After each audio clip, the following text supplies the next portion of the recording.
कुछ तो इधर भी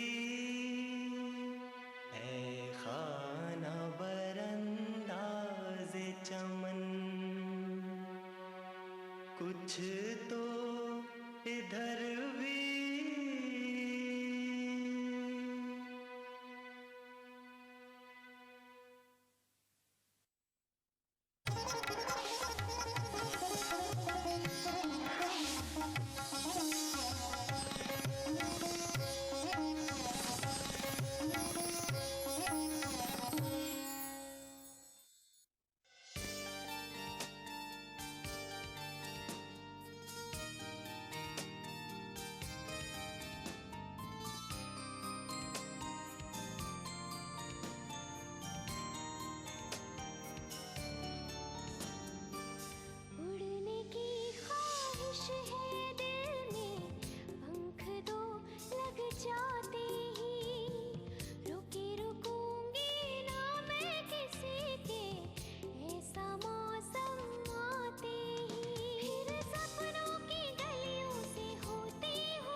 देखो प्रीत, तुम डैड के दोस्त की बेटी हो और डैड ने तुम्हें अपनी बेटी की तरह अजीज समझा है।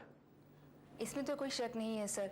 अंकल ने हमेशा ही मुझे अपनी बेटी की तरह प्यार किया है। अब ये अलग बात है प्रीत कि तुम मेरे ऑफिस में एम्प्लॉय की तरह हो, मगर मैंने तुम्हें कभी एम्प्लॉय नहीं समझा है, हमेशा एक दोस्त की तरह समझा है। तुम्हें दोस्त समझने की गलती तो मैंने भी की थी विशाल। प्रीत, तुम मेरी बात समझ रही हो ना? हाँ हाँ सर। देखो प्रीत, मैं ऋतु से बहुत प्यार करता हूं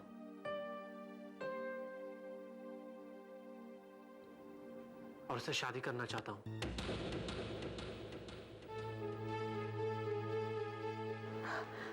प्रीत, मामला थोड़ा सा पेचीदा है। सबसे बड़ी प्रॉब्लम है कि विशाल अपने डैडी से अपनी शादी की बात करने से घबरा रहे हैं। तो आप लोग मुझसे क्या चाहते हैं? प्रीत, मैं चाहता हूं कि तुम हमारे प्रॉब्लम को दूर करो। मेरे और ऋतु के बारे में तुम डैड से बात करो और उनकी राय जानने की कोशिश करो, और अगर वो मेरे और ऋतु की शादी के खिलाफ है तो मैं चाहता हूं कि तुम उन्हें मनाने की कोशिश करो। वाह रे भगवान, तेरी लीला भी बड़ी न्यारी है। जिसे मैंने देवता माना, आज वही कह रहा है कि मैं उसकी मूरत को किसी और के मन मंदिर में सजाने का साधन बन जाऊं। क्या हुआ प्रीत? क्या सोचने लगी तुम? सर, जब आपने मुझे दोस्त कहा है तो दोस्ती तो निभानी ही पड़ेगी ना। सर, कोई जाने या ना जाने, मैं दोस्ती का मतलब बहुत अच्छी तरह से समझती हूँ। आप निश्चिंत रहिए, मैं अंकल से बात करूँगी। Thank you Preet, thank you so much.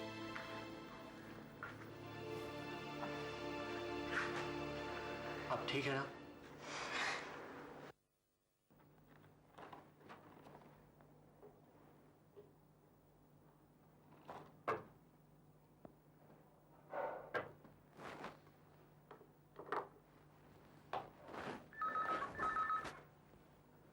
अब कौन सी मुसीबत आ गई? हेलो, शान बोल रहा हूँ। हेलो, मैं नफीसा बेग बोल रही हूँ। शान, तुमने मेरी बताई बातों को चेक किया? जी हाँ। देखो शान, अगर मेरी बताई एक भी बात गलत निकली तो तुम जो चाहो मुझे सजा दे सकते हो, मुझे मंजूर है। क्या हुआ? क्या मेरी बातों पे तुम्हें यकीन है? जी, मैं अपनी पिछली सभी गलतियों के लिए शर्मिंदा हूँ। जो कुछ भी हुआ वो गलतफहमियों का नतीजा था। मैंने अपने पिछले रिकॉर्ड में चेक करवाया है, आपके चेक की एंट्री है। नहीं नहीं शान, तुम तो मेरी बेटी जैसे हो, तुम्हें शर्मिंदा होने की कोई जरूरत नहीं है। बल्कि अफसोस तो मुझे है कि मेरी जरा सी लापरवाही की वजह से तुम्हें इतनी परेशानी हुई और मैं तुम्हारे फादर और उनके कारोबार को बचा नहीं पाई। जो होना था वो हो चुका। नहीं शान, दरअसल इतने सालों तक तुम मुझे अपना दुश्मन समझते रहे और मैं तुम्हें, और हमारी इस गलत फहमी का फायदा दूसरों ने उठाया। मैं आपका मतलब नहीं समझा। शान बेटा, अगर तुम कुछ देर के लिए मेरे ऑफिस में आ जाओ तो मैं तुम्हें सारे मतलब समझाऊंगा। ठीक है जी, मैं आपके ऑफिस आ रहा हूँ।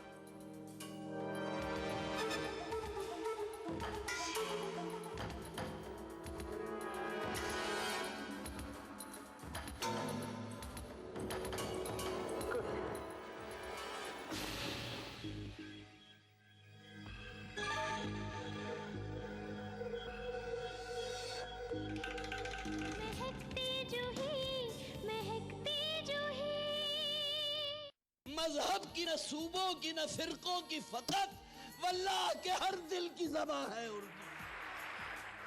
न दिए का है न हवा का है, यहाँ जो भी कुछ है खुदा का है। यहाँ ऐसा कोई दिया नहीं जो जला हो और वो बुझा ना। सुना है रब्त है उसको खराब हालों से, तो अपने आप को बर्बाद करके देख। बहुत अच्छा है, वाह वाह। दिल से अपनाया न उसने, गैर भी समझा नहीं। ये भी एक रिश्ता है जिसमें कोई भी रिश्ता नहीं। बरसों की रस्मों राह थी, एक रोज उसने तोड़ दी। होशियार हम भी कम नहीं, उम्मीद हमने छोड़ दी। वाह वाह वाह वाह। मयारी शेर व अदब और उर्दू जबान के फरोग की जानिब ETV उर्दू की एक और पहल। देखिए प्रोग्राम अंदाज़े बयां हर पीर ता जुमेरात दोपहर 2:30 बजे सिर्फ ETV उर्दू पर।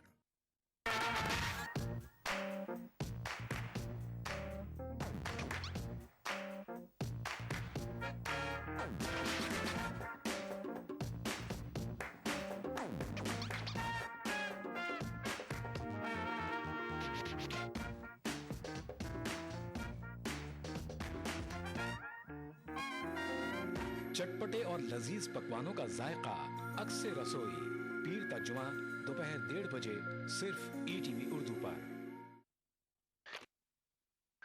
तमाम रोशनी के बीच जिसने पल के नहीं झपका, जो लगातार चला रेड कारपेट पर बिना विश्वास डगमगाए, जिसकी शोहरत ने छुआ बुलंदियों को पूरे हफ्ते। मैं पराग छापे कर उस तार को लाऊंगा आप तक। दिल से इतवार सुबह 11 बजे और पीर सुबह 11:30 बजे। बिछड़ेंगे तो मर जाएंगे हम दोनों, एक डोर में है हमको ये दर बांधे हुए। मैं ख्वाब में इस मुल्क का नक्शा बनाता हूँ। मुझे अपनी वफादारी पे कोई शक नहीं होता। मैं खूने दिल मिला देता हूँ जब झंडा बनाता हूँ। हिंदू और मुस्लिम मुल्क की दो आंखें हैं। अपने मुल्क की तरक्की और खुशहाली का काम हिंदू और मुस्लिम एकता के जरिए किया जा सकता है। मजहब नहीं सिखाता आपस में बैर रखना। हिंदी हैं हम, वतन है हिंदुस्तान हमारा।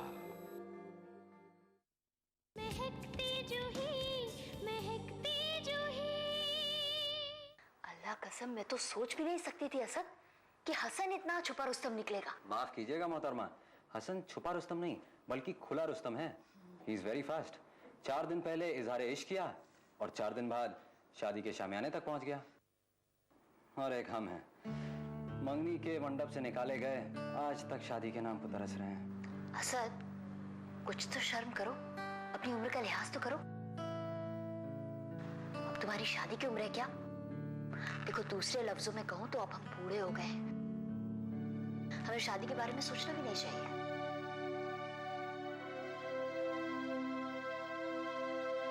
असद प्लीज, मैं बहुत परेशान हूँ। वक्त तेजी से गुजरता जा रहा है और शादी की तैयारियां जोरों पर हैं। तो तुम फिक्र क्यों करती हो? मैंने कहा ना, मैं तुम्हारी मदद करूंगा। लेकिन कब? जब बारात दरवाजे पर आ जाएगी तब? Very good idea. मैं ऐसा करता हूँ, डैडी से जिद करूंगा कि शादी करूंगा तो घोड़ी पर सवार होकर जाऊंगा। अब जब बारात तुम्हारे दरवाजे पर पहुंचेगी तो मैं घोड़ी लेकर भाग जाऊंगा। शादी कैंसिल और इल्जाम घोड़ी के सर। कैसा लगा आइडिया क्या? असद, मुझे लगता है तुम मेरी मदद ही नहीं करना चाहते। मैं फोन रख रही हूँ, ओके? तुम तो नाराज हो गई जोई। मैंने अपने डैडी से बात कर ली है। एक मिनट असद, एक मिनट।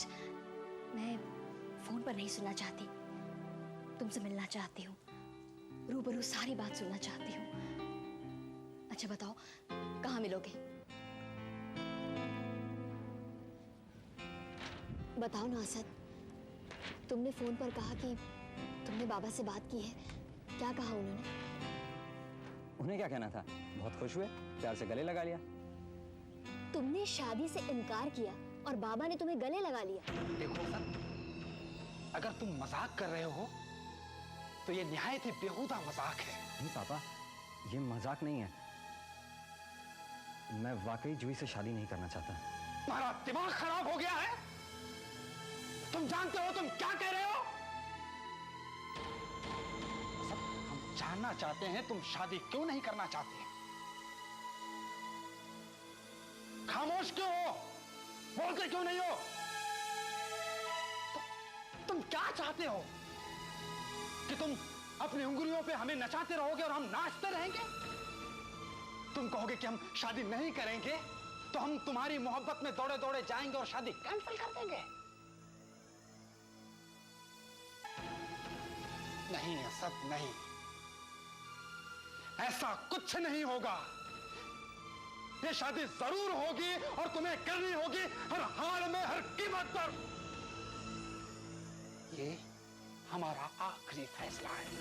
तुम फिक्र मत करो जूही, तुमने एक दोस्त से मदद मांगी है तो वो दोस्त तुम्हारी मदद जरूर करेगा। तुम्हें मुझ पर यकीन है ना? तुम भरोसा रखो, ये शादी नहीं होगी। Thank you Asad, thank you.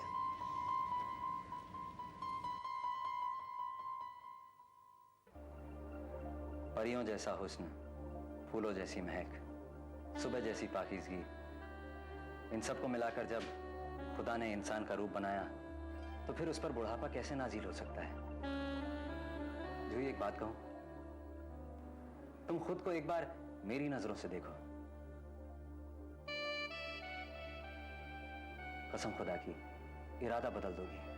Asad, अगर तुम अपना मौजू नहीं बदलोगे ना तो तुम उठकर चली जाओगी, यही ना? हाँ। रोने वाले अपनी किस्मत पे ना रो, जिंदगी एक दर्द सर हो जाएगी और जिक्र अपना जा बजा अच्छा नहीं, सब कहानी बेअसर हो जाएगी।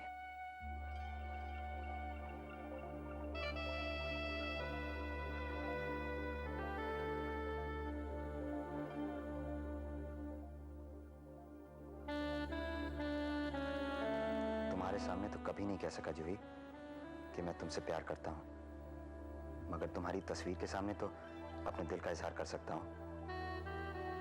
हाँ जूही, मैंने तुमसे बेइंतहा प्यार किया है। तुम्हारे सिवा किसी दूसरी लड़की का तसव्वुर भी मेरे लिए गुनाह है।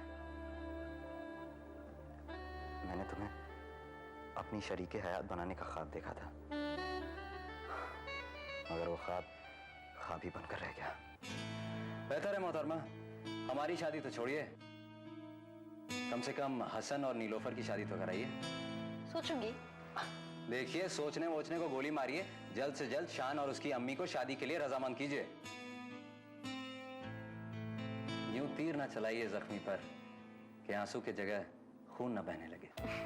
बस बस बस, मैं खाला जान से और शान साहब से बात करूंगी। मुझे पूरी उम्मीद है वो मेरी बात नहीं टालेंगे। ओके? ये हुई ना बात।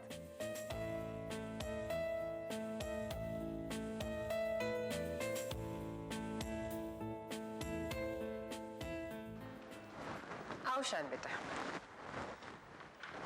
कम इन, वेलकम। देखो बेटे, ये वो कुर्सी है जिस पर किसी जमाने में तुम्हारे वालिद और हमारे कारोबारी अजीज बैठा करते थे।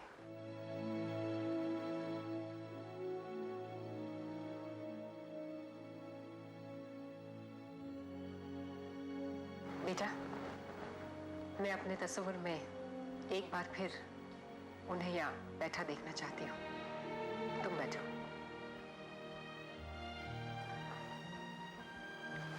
माफ कीजिए नफीसा जी, मैं मदाखलत के लिए माफी चाहता हूँ, लेकिन शायद आप मुझे उस शख्स का नाम बताने वाली थी जो हम दोनों की दुश्मनी का फायदा उठा रहा है। जूही। क्या? चौंको मत शान। हर चमकने वाली चीज सोना नहीं होती। हमें यह समझने में बहुत वक्त लग जाता है कि कौन किस भेस में छुपा हुआ हमें नुकसान पहुंचाने के मंसूबे बना रहा है। नफीसा जी, मेरे ख्याल से आप जूही को गलत समझ रही हैं। बेटे, मैंने दुनिया तुमसे ज्यादा देखी है,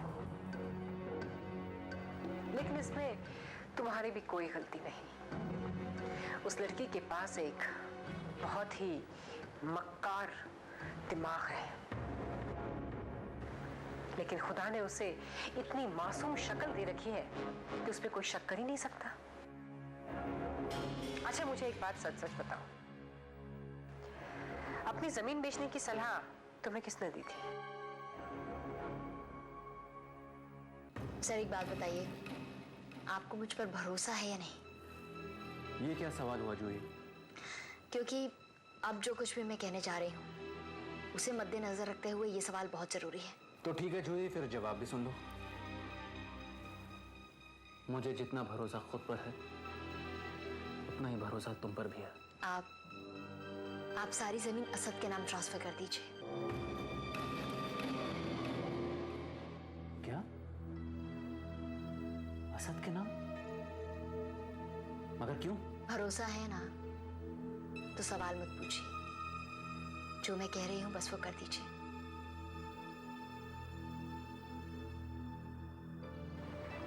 शान, कुछ छुपाने की कोशिश मत करना। ये सही है कि मुझे जूही ने वो जगह बेचने की सलाह दी थी, लेकिन इससे क्या फर्क पड़ता है? बहुत फर्क पड़ता है शान। ये बात तो सब जानते हैं कि सिटी प्लान की जमीन नफीसा बेग के अलावा और कोई खरीदने की जरूरत नहीं कर सकता। एक बार मेरा प्रोजेक्ट तैयार हो जाए तो तुम्हारी जमीन के दाम आसमान को छूने लगते, और ये बात मैं तुम्हें बताने ही वाली थी, लेकिन उससे पहले उस मक्कार जूही ने तुम्हारी मासूमियत और तुम्हारी सादगी का फायदा उठाया, सोना उगलने वाली जमीन को कौड़ियों के दाम में बिकवा दिया।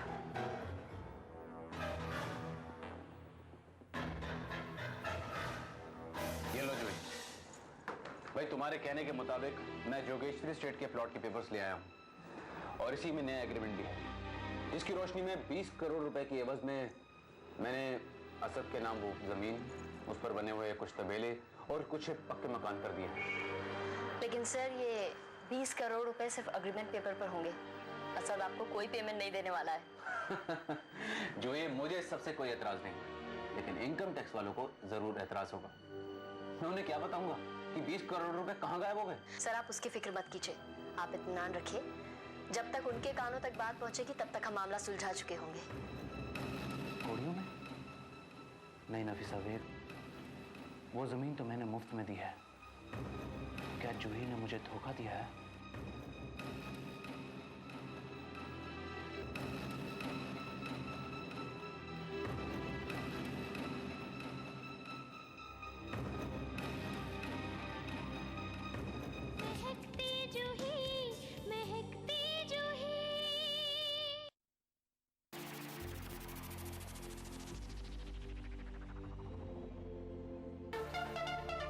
दांतों के पीलेपन से लेके इम्प्लांट तक हर प्रॉब्लम का सलूशन है। टीवी जो देखते हैं ज़्यादातर वो बच्चे ओवरवेट होने का चांसेस ज़्यादा रहते हैं। 2 times higher risk of development of TB in smokers.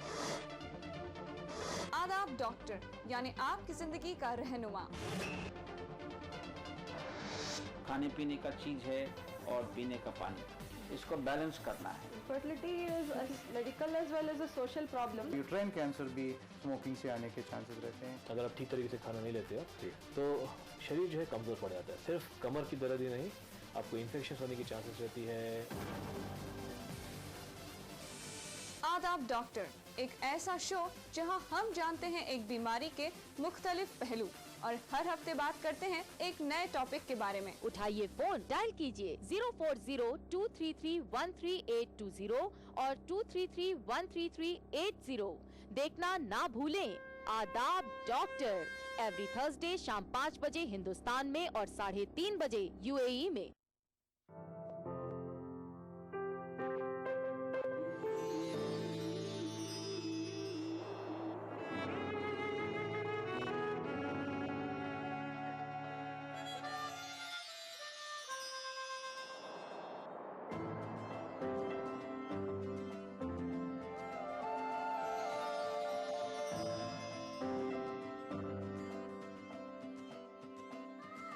नए एहसासों से जुड़े नए रिश्ते बिखेरेंगे रंग। जिंदगी लाइव सीजन 5 इतवार दोपहर 12 बजे और शनिवार दोपहर 12:30 बजे। तमाम रोशनी के बीच जिसने पल के नहीं झपका, जो लगातार चला रेड कारपेट पर बिना विश्वास डगमगाए, जिसकी शोहरत ने छुआ बुलंदियों को पूरे हफ्ते। मैं पराग छापे कर उस तार को लाऊंगा आप तक। दिल से इतवार सुबह 11 बजे और पीर सुबह 11:30 बजे। महकती जूही, महकती जूही। गुड न्यूज पूपी, गुड न्यूज। ऐसी भी क्या खबर है, मुझे भी तो सुनाओ। मैंने जूही को नीलोफर और हसन के रिश्ते की बात तय करने के लिए रजामंद कर लिया। अरे वाह, ये तो बहुत अच्छी खबर है। पूपी अभी कुछ मत बताइएगा, सीरियस हो जाइए, देखिए मजा आएगा। क्या बात है भाई, मेरे घर में कदम रखते ही सन्नाटा क्यों छा गया? नहीं, ऐसी कोई बात नहीं है। वैसे तुम ही बताओ, क्या सब कुछ इंसान के बस में होता है? पर माजरा क्या है?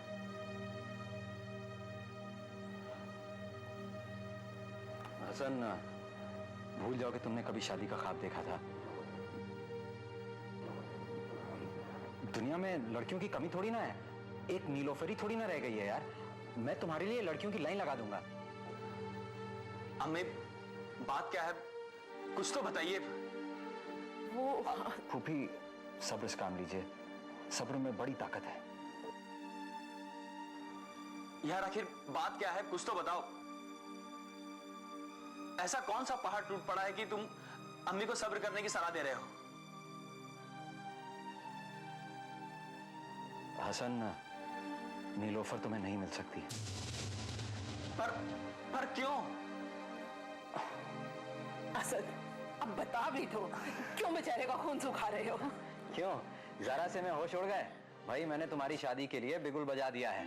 मैंने जूही को रजामंद कर लिया है कि वो जल्द से जल्द शान और उसकी वालदा को तुम्हारी और नीलोफर की शादी के लिए रजामंद कर ले। अल्लाह तेरा लाख लाख शुक्र है, अब मैं इस रिश्ते की बात हसन के अब्बा के सामने कर सकूंगी। अब अगर फूफा ने कहीं जहेज मांग लिया तो फिर शादी में अड़चन आ सकती है। पता नहीं वो लोग जहेज दे पाए या नहीं। इस्लाम में जहेज लेना और जहेज देना दोनों की मुमानियत है। इसका मतलब है आप हसन की शादी शरही तौर पर करेंगी? बेशक।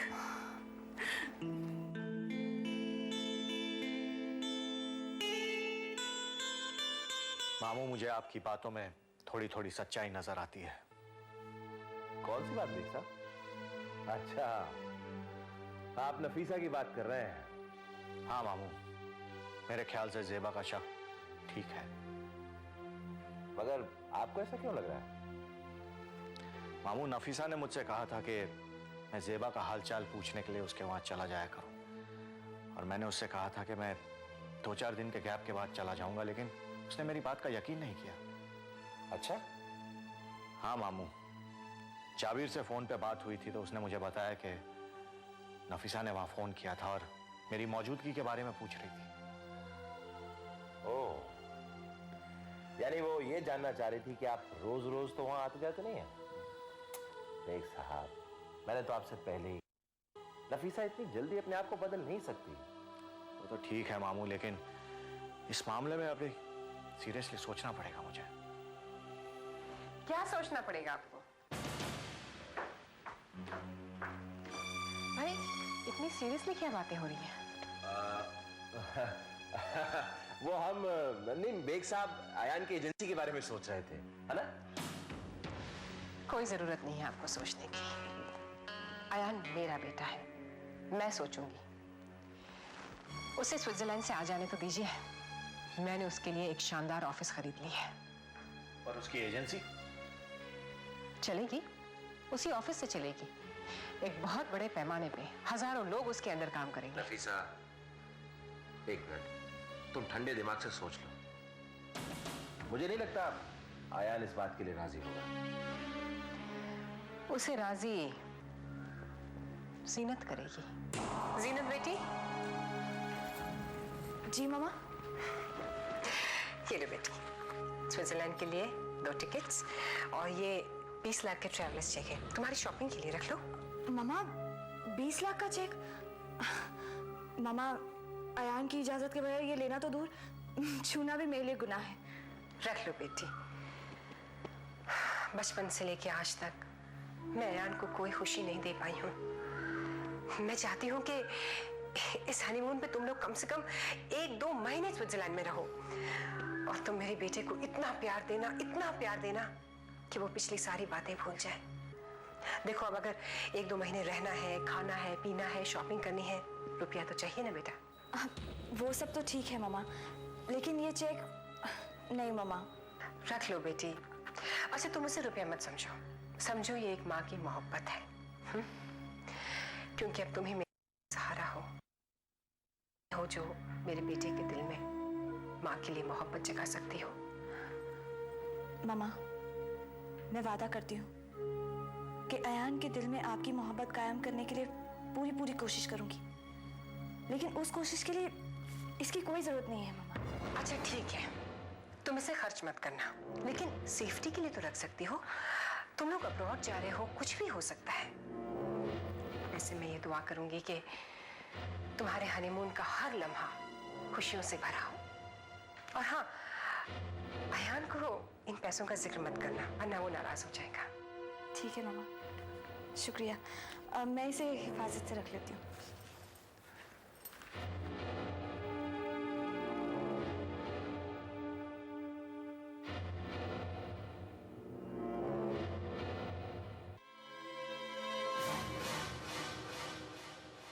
एक बार 20 लाख रुपए अपने हाथ से खर्च करने के बाद अयान के कमाए 10-20 हजार रुपयों की क्या कीमत होगी जीनत की नजरों में। अब तो वो खुद ही अयान को मजबूर करेगी।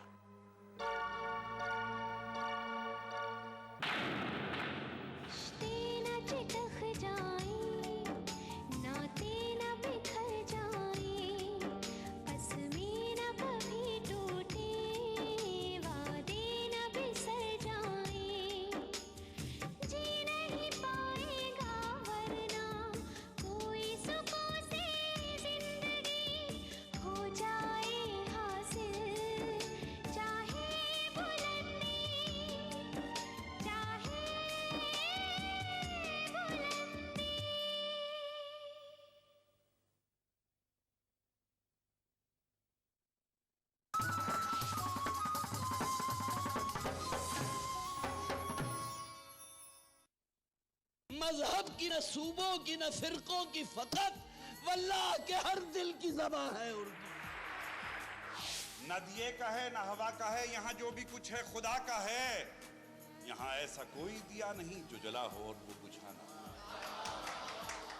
सुना है रब्त है उसको खराब हालों से, तो अपने आप को बर्बाद करके देखते। बहुत अच्छा है, वाह वाह। दिल से अपनाया न उसने, गैर भी समझा नहीं। ये भी एक रिश्ता है जिसमें कोई भी रिश्ता नहीं। बरसों की रस्मों राह थी, एक रोज उसने तोड़ दी। होशियार हम भी कम नहीं, उम्मीद हमने छोड़ दी। वाह वाह वाह। मयारी शेर व अदब और उर्दू जबान के फरोग की जानिब ETV उर्दू की एक और पहल। देखिए प्रोग्राम अंदाज़े बयां हर पीर ता जुमेरात दोपहर 2:30 बजे सिर्फ ETV उर्दू पर।